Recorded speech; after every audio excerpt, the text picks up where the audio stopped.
Hello, Detroit Lions fans. Today we have an update with everything you need to know about the team.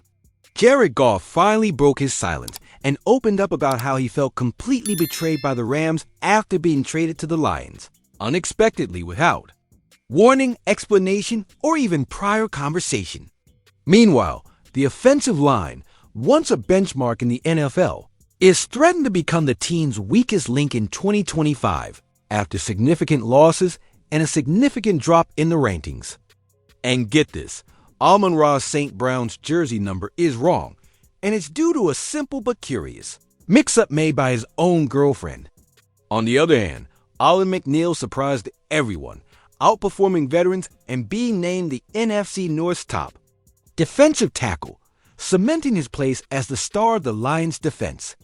Alex Anzalone, entering the final year of his contract, has his future with the team completely uncertain, leaving everyone wondering whether 2025 will be his farewell as the leader of the defense. Finally, the Lions are about to complete a trade that could revolutionize the pressure on opposing quarterbacks next season. So, leave a like to see the video and stick with us until the end so you don't miss a thing. In one of the most candid moments of the new season of Netflix's Quarterback, Jared Goff opened up about the episode that completely changed his NFL trajectory. The explosive trade that sent Matthew Stafford to the Los Angeles Rams and Goff to the then discredited Detroit Lions in March 2021 was hailed by many as a masterstroke by the Californian franchise. But behind the move that transformed the Rams into Super Bowl 56 champions lay a quarterback dealing with feelings of rejection, frustration, and above all, betrayal. Goff, who had been the first overall pick in the 2016 draft, saw his time in Los Angeles end without even a farewell conversation. You feel like you've been betrayed, like you're no longer wanted. The hardest part was not having any conversations. Nothing. No, we're thinking about moving on. No explanation. The quarterback revealed, showing that the emotional scars from that moment have not yet completely healed. Goff's journey in Los Angeles had its ups and downs, but there's no denying his impact on the franchise.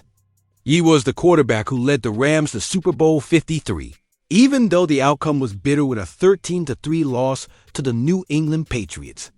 The beginning of the end began in January 2021, when rumors suggested that the relationship between Goff and coach Sean McVay was strained. General manager Les Snead also avoided making definitive statements about the future of the No. 16 as starting QB. When the trade was announced, it shocked the NFL, and even more so those at the center of it. Goff wasn't warned. He wasn't consulted. He was simply discarded. I expected a modicum of maturity to deal with the situation. A conversation, a warning, anything, lamented the quarterback, who was left behind by the very people who had placed all their bets on him years earlier. But it was in Detroit that Goff found redemption. What seemed like the end turned out to be a new opportunity. After a difficult start with a 3-1-3-1 record in 2021, the quarterback was a key player in the Lions' transformation. In 2023, he led the team to the NFC Championship game and nearly led Detroit to its first Super Bowl in history. Today, the Lions are one of the league's powerhouses, with a 15-2 record last season and sky-high expectations for 2025. Goff, whom many considered finished, was reborn with a team that truly believed in him. A lot of people saw that as the end of my career, even within my old organization. But I saw it as an incredible opportunity, Goff declared. And it wasn't just lip service. The Lions recognized his value and gave him a 4-year contract extension with $170 million, guaranteed and a no-trade clause, the ultimate testament to their trust and mutual commitment. Even Sean McVay, the Rams coach, acknowledged over the years that he could have handled Goff's departure better. But the quarterback seemed to have overcome his resentment and is now focused on what really matters, winning. It was incredible to build something with the Lions, he said in the episode, with the serenity of someone who's turned things around. And it's no wonder that at this point, sportsbooks like DraftKings rank Detroit as the 5th best team to win Super Bowl 60. with odds of plus 1,000. For many analysts, including Matt Verderame of Sports Illustrated, it's all or nothing for the golf-led Lions this season. The team finally has a complete roster, a winning mentality, and a leader who knows exactly what it's like to be underestimated and how to use that as fuel to silence his critics. What about you, fan? Do you believe Jared Goff will lead the Lions to the Super Bowl this year? Do you think he still has something to prove to the Rams, or has he already put the past behind him? Comment below with your opinion, because the discussion is just beginning. And of course, if you liked the video, leave a like. It really strengthens the channel. Amid one of the most hectic off seasons in recent years, the Detroit Lions still carry a giant question mark right at the heart of their roster: their offensive line. The franchise has invested heavily in strategic moves, restructuring, and bold decisions, but it's precisely in the area that has always been a strength, the offensive line, that warning signs are beginning to flash.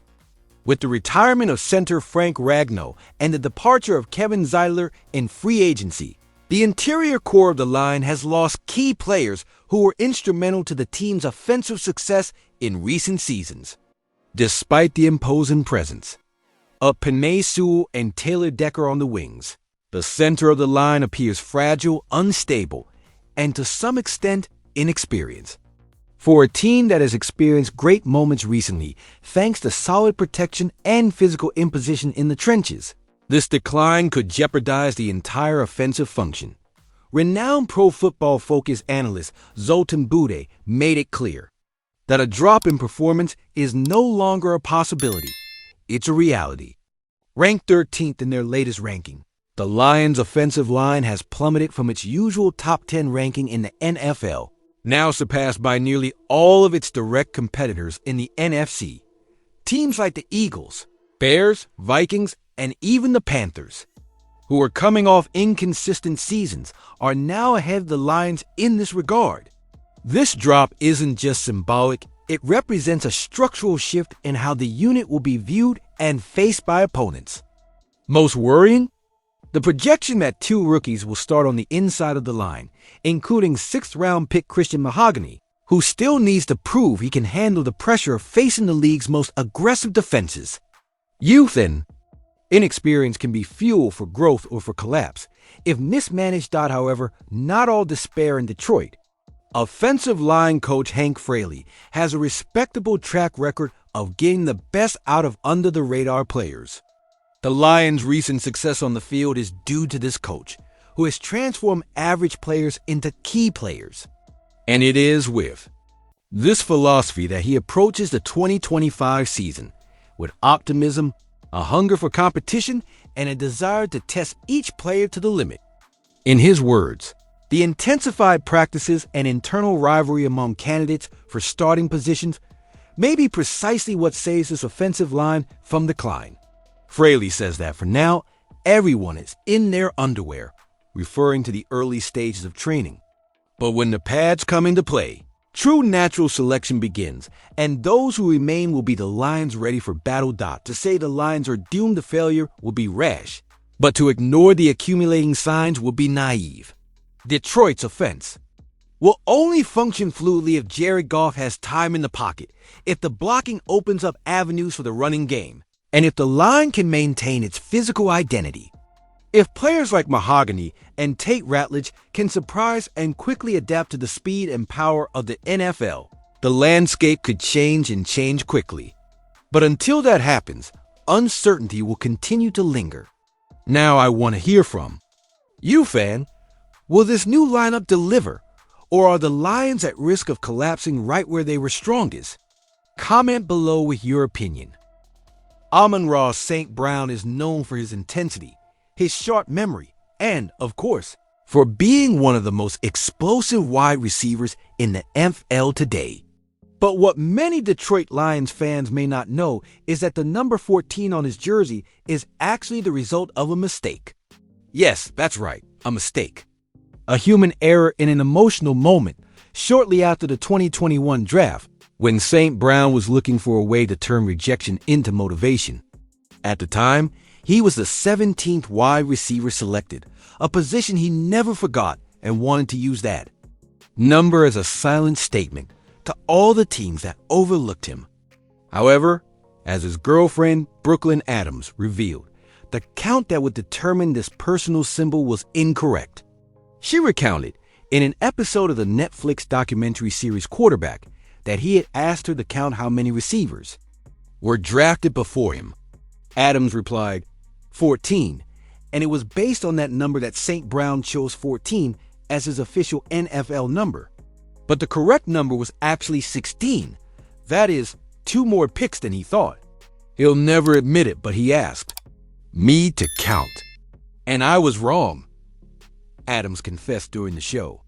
That's why he has the number 14. This seemingly small yet symbolic detail takes on even greater weight when we remember Amon-Ra's obsession with the names of the receivers who were drafted ahead of him. He has recited this list by heart in numerous interviews, using each name as fuel for his meteoric rise. And even with the wrong number, he continued to prove game after game that he should have been drafted much earlier. The irony is that the number 16, which would accurately represent this rejection, was already being worn in the Lions locker room by none other than Jared Goff.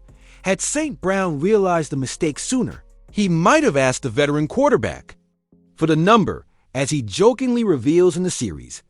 I should have picked 16 in hindsight, but I think Jared looks better in it than I do. This remark reflects not only the respect St. Brown has for Goff, but also the strong connection the two have forged over the past few seasons in Detroit, a chemistry that is now crucial to the Lions' offensive success. The relationship between the two is not only professional, but also personal. In the documentary series, they are seen celebrating together with their partners at a pre-recorded dinner after the team secured the top seed in the NFC North in a bye week in the playoffs. This closeness, built over time and through victories, reinforces why St. Brown, even knowing the mistake, doesn't regret keeping the number 14 on his back. He may have been motivated by a miscalculation, but he has transformed this detail into a trademark, a symbol of his journey, and most importantly, a piece of a narrative of overcoming that continues to be written season after season. And perhaps that's what best represents who Amon-Ra St. Brown truly is, someone who takes every obstacle, every doubt, and even every mistake, and turns it into fuel. So, fan, did you already know this story? Leave your thoughts in the comments. Should St. Brown have tried to take the number 16, or has 14 become part of his identity in Detroit? And don't forget, if you enjoyed this content, leave a like. Allen McNeil outperformed established veterans to be named the NFC North's top defensive tackle, cementing his status as a true star of the Detroit Lions defense. The NFC North Division saw a true duel of giants when it came to choosing the best defensive lineman, and no one shone brighter than Allen McNeil of the Detroit Lions, in a competitive group that included heavyweights like Kenny Clark, Packers, DJ Reader, Lions, Gervin Dexter, Bears, and Jonathan Allen, Vikings. It was McNeil who drew the most attention, earning the top spot in the All-In FC North voting. This feat is no accident. Drafted in the 3rd round in 2021, McNeil has become a dominant force in the middle of the Lions' defensive line, improving year after year until he established himself as the division's top defensive tackle. His physical presence and technique have put him in the spotlight, becoming an essential part of the Lions' elite rotation, and even recovering from a torn ACL, he remains the most respected among his peers. This meteoric rise stemmed not only from natural talent, but also from a stunning personal transformation. Before the 2023 season, McNeil radically overhauled his routine.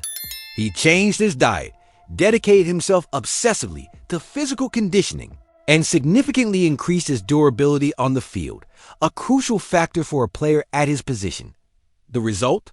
A direct impact on the Lions' defense, which saw its line become a wall against the run game and increasingly aggressive in the pass rush. It's no surprise that he was rewarded with a 4-year, $97 million contract, a figure that represents not only Detroit's belief in him, but also McNeil's appreciation across the league. Even injured, his temporary absence doesn't diminish his influence. He remains the most feared name among defensive tackles in the NFC North. Meanwhile, other established names in the division face questions. Kenny Clark, a Packers veteran and three-time Pro Bowl selection, had his worst season since entering the NFL after a solid 2023 season. With 7.5 sacks and impressive numbers, Clark failed to replicate that performance in 2024. The arrival of new defensive coordinator Jeff Hafley and the change in the defensive system appear to have directly affected his production. With just 1 sack, 4 tackles for loss, and a series of lackluster performances, doubts loom over his adaptability and durability. Could it be the ankle injury? Age? The drop in performance has been so pronounced that even rival fans recognize it. The Packers desperately need Clark to rediscover his best football if they want to compete with the Lions, especially with McNeil dominating the line of scrimmage. Also worth highlighting are the performances of DJ Reader, a key addition to the Lions, Gervin Dexter, a promising young prospect developing for the Bears, and Jonathan Allen, who, despite being transferred to Minnesota, maintained a competitive level. But none of them have had the consistency, development, and direct impact that McNeil has provided to Detroit's defensive system. The unanimous recognition from the On-SI vote among specialized journalists across the division only reinforces what Lions fans have known for some time. Alan McNeil isn't just a valuable asset, he's the anchor of one of the most dangerous defenses in the NFL today. And if his recovery is as effective as his last season, McNeil's return could be the definitive turning point for Detroit to dominate the NFC North in 2025. The Detroit Lions training camp preview raises a big question mark for the 2025 season. Is the Alex Anzalone era with the team coming to an end? The defensive captain's contract situation is in the spotlight as he enters the final year of his contract, and so far there have been no clear signs of a renewal. Meanwhile, the team has renewed confidence in promising young talents, such as Derek Barnes, who was retained to strengthen the linebacker position. This dynamic naturally creates suspense over Anzalone's immediate future and raises questions about his presence on the roster, or even whether he will continue wearing the Lions uniform after this season. On the other hand, the team has interesting and growing options such as Jack Campbell, who, after a very solid second season, seems ready to continue as a key player on defense. With training camp about to begin, this uncertainty regarding Anzalone and the competition for the starting job promise to be hot topics for fans and analysts, who will closely monitor his every move and performance in practice. Optimism regarding the Lions' linebacking corps is justified, especially after last season's setbacks. Injuries sidelined 3 key players, including Derek Barnes and Malcolm Rodriguez, who suffered injuries that ended their campaigns earlier than expected. Anzalone, who also faced a lengthy stint on injured reserve, only returned late in the regular season, but his return was crucial to the defense's balance. Despite the challenges, the team managed to develop valuable depth players such as Ezekiel Turner, Trevor Nowosky, and Anthony Pittman, as well as the recently signed Grant Stewart, who could rise to the occasion if they excel during training camp.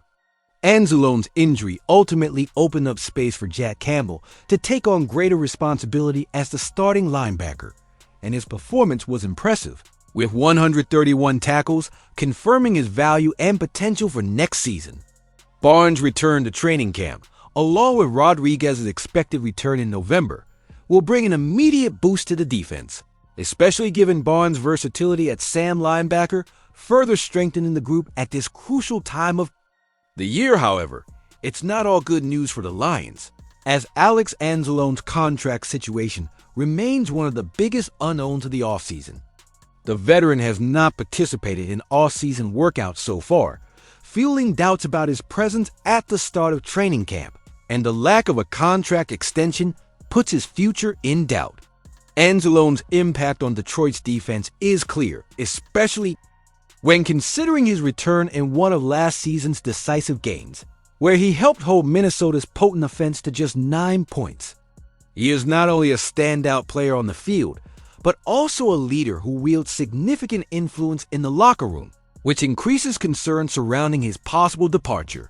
Even with Jack Campbell establishing himself as a top-tier linebacker, capable of leading the defense, Anzalone's presence is a key differentiator that elevates the team's performance.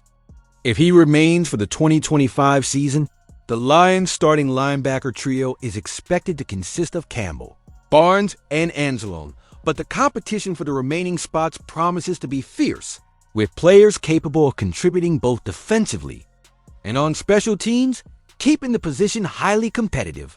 Finally, the Detroit Lions linebacker roster is expected to have up to 4 players to make up the core group on the final 53-man roster, and there are several options that could be utilized, even with Malcolm Rodriguez starting the season on the physically unable to play PUP list.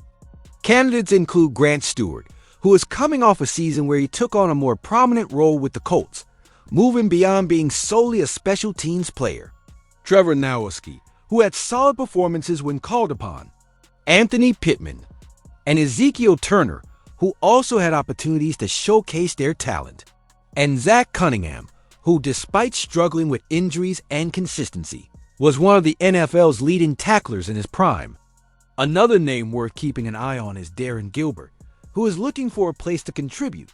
This scenario shows that, despite some uncertainty, the linebacker position has a pool of players capable of sustaining a competitive defense and providing options for the coach to explore throughout the season. Finally, the main focus remains on Alex Anzalone's presence or absence in training camp and throughout the season. Last year, he didn't participate in preseason practices, but he returned for the start of camp, and the pattern is expected to repeat itself. If he is truly unavailable, the pressure and responsibility on Jack Campbell will increase significantly, placing him in the spotlight as the main man on defense. It's worth noting that Campbell recently underwent hip surgery during the preseason, a factor that should be monitored carefully, although signs point to his recovery progress, as he has been participating in physical tests normally. Whether with Anzalone on the field or Campbell assuming an even greater role, the Lions training camp promises to be intense, decisive, and full of expectations, defining the course of a defense that could be key to the franchise's success in 2025. The Lions are close to completing a trade that could completely transform the pressure on opposing quarterbacks in 2025. The Detroit Lions are at a crucial crossroads to strengthen their defense, particularly at edge rusher, after releasing Za'Darius Smith in March. The need for a starting pass rusher who can share the brunt of the pressure with Aiden Hutchinson is evident, and a trade proposal with the Houston Texans emerges as a strategic solution that could change the team's outlook. According to David Latham of Last Word on Sports, the Lions are among the most likely destinations for Denico Autry, the Texans' edge rusher, who has 62 sacks and a 2-year, $20 million contract signed last offseason.